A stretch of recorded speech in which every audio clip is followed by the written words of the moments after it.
Magandang umaga po, mga kababayan. Ako po si Arnold Tolentino. Isa po akong aquaponics portable farmer. So ngayon po, i-demonstrate ko sa inyo kung paano po tayo makakabawas ng basura. And at bukod doon, maagawa din po tayo ng organic soil, kaya tawag na compost, para po mabawas natin yung basura natin. So ganito lang po mga kapatid, panoorin niyo po ito. Lalo na po yung mga nakatira sa apartment, sa mga condominiums, sa paso. Yan. Dito tayo gagawa ng compost para mas madali. Although ako may lupa dito, hindi na mahirap tayo para gumawa ng compost. Pero pag wala kayo itong lupang ganyan, kahit na maliit na space na pwede kayo makagawa ng organic soil. Sa paso, kung wala kayong pambili ng paso, pwede nyo gamitin ito. Yan. Mula dito. May tanim na. Bawang, siling sa kamatis. Okay, simula na po tayo. Alright? So, ganito lang po.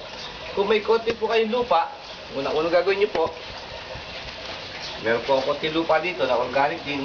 Lagyan ko organic dito sa sa mga tiyong dahon, nabulok na. Ayan. Lagyan nyo po. Lagyan ko ng konti.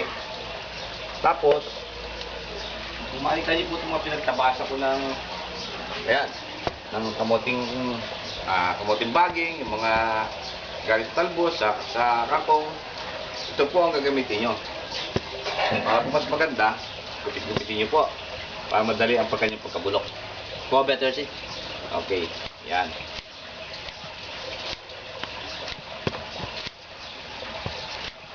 Lapit mo. Yan, so.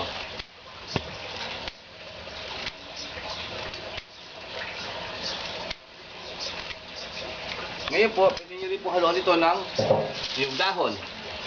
Yung mga tiyong dahon dyan, hindi po talaga tunay na kalat ito. Hindi rin po basura ito. Ito po ay magagawang lupa. At automatically, magiging lupa dito sa tagal pa lang. Huwag na huwag nyo po itong sisigaan.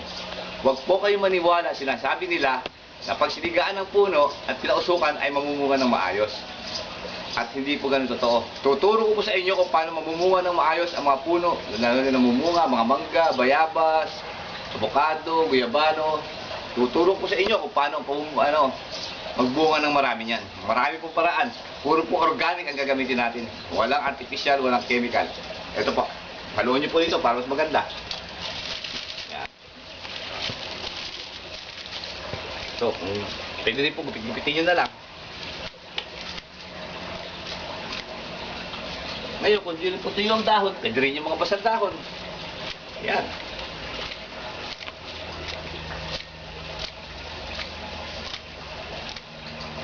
Pwede rin po haluan ito ng papel, mga dyaryo, luma. Huwag na po masyadong marami, konti lang.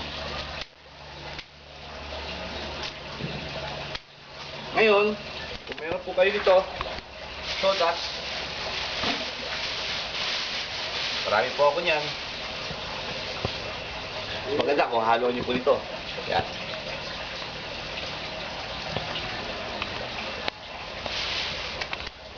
Okay. Pwede rin po ang ipa. Yan. Kung walang soda, pwede ipa. O pwede rin walang ipa. Nabahala po kayo. Basta kung mga nabubulok bagay, dahon, pinagbalatan ng prutas, pinagbalatan ng gulay, mga natirang gulay, mga natirang pagkain. Huwag na huwag lang po nyo hahaluan ng plastic. So ngayon po, sunod natin, lalagyan po natin ng bulate. Pakita mo yung bulate. Iso mo nga. Ayan o. Para po mas madali ang pagkabulok nila. Ayan. Ayan.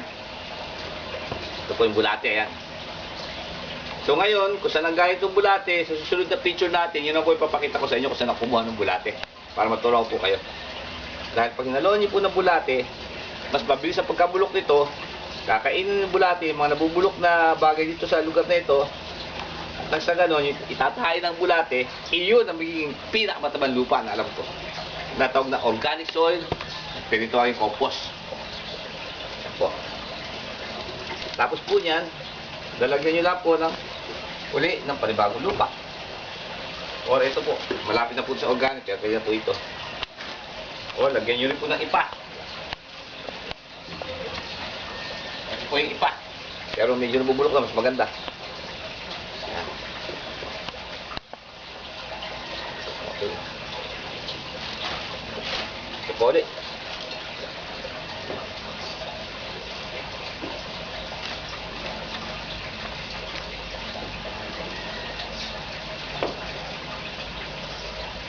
So, ulitin ko po, pag wala po kayo pambili ng paso, pwede nyo pong gamitin ng ito, libre.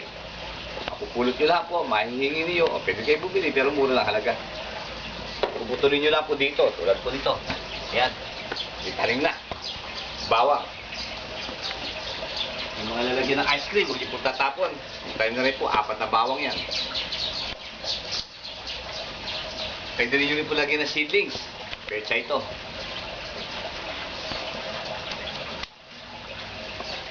So, ganito, lalagay ko na po. Ang gagawin nyo lang po, kukuha lang po kayo na ano, padilig po si Manalet.